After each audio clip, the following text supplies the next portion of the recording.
જય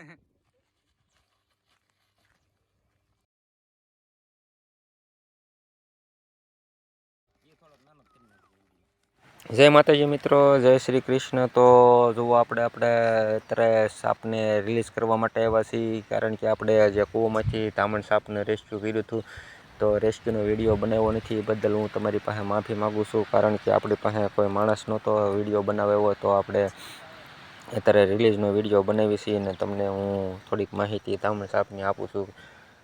તો તમે વિડીયોમાં કન્ટિન્યુ બન્યા રહેજો અને ચેનલની અંદર નવા હોય તો ચેનલને સબસ્ક્રાઈબ કરી લેજો. તે આપણી જે સાપની માહિતી તમને પૂરી મળતી રહે. તો ને કોમેન્ટ કરજો કે અમારો વિડીયો કેવો લાગ્યો, અને વિડીયોને બને તો શેર કરજો અને લાઈક કરજો. તો ચાલો આપણે હવે ધામણ સાપને રિલીઝ કરવાનો છે, તો વિડીયો પૂરો જોઈજો તો તમને હું થોડીક માહિતી આપીશ.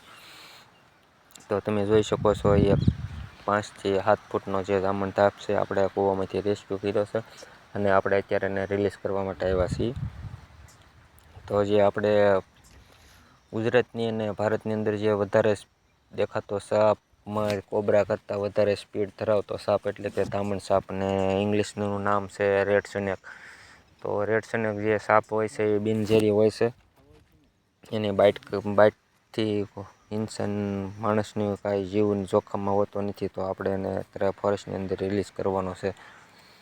તો હું તમને થોડીક માહિતી આપું. તો જે ધામણ સાપની બાઇટ થાય તો ડરવાની કોઈ જરૂર હોતી નથી, પણ ફરજિયાત તમારે હોસ્પિટલે જવાની તો જરૂર હોય છે, કેમ કે ધામણ સાપ છે એ એના બાઇટ કરવાથી એની અંદર થોડુંક ઇન્ફેક્શન હોય છે. તો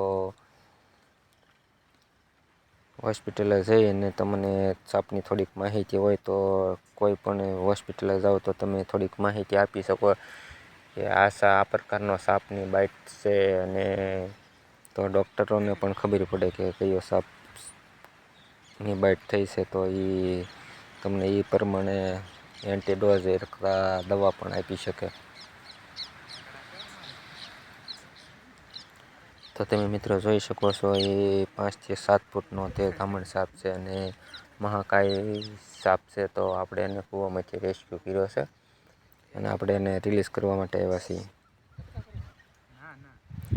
તો મિત્રો તમે વિડીયો તો ખાલી જોવો છો, પણ ચેનલને સબસ્ક્રાઈબ નથી કરતા, કારણ કે તમે સબસ્ક્રાઈબ કરશો તો તમને સાપની પૂરી માહિતી રહેશે. તો ગમે ત્યારે તમને સંજોગમાં તમારે આજીવન તમારે કોઈ પણ સાપની જાણકારી જોઈતી હોય તો તમને મારા વિડીયોમાં મળતી રહેશે. તો ચેનલને ખાસ કરીને સબસ્ક્રાઈબ કરી લો અને ઓલ નોટિફિકેશનને ઓલ પર સેટ કરી દો, તાકી મારો વિડીયો હું જ્યારે અપલોડ કરું તો તમને પહેલાં માહિતી મળી જાય. તો તમે જોઈ શકો છો, આ આપણો ફોરેસ્ટ છે અને ફોરેસ્ટની અંદર આપણે એને રિલીઝ કર્યો છે. તો જો કમસે કમ 6 થી 7 ફૂટનો ધામણ સાપ છે.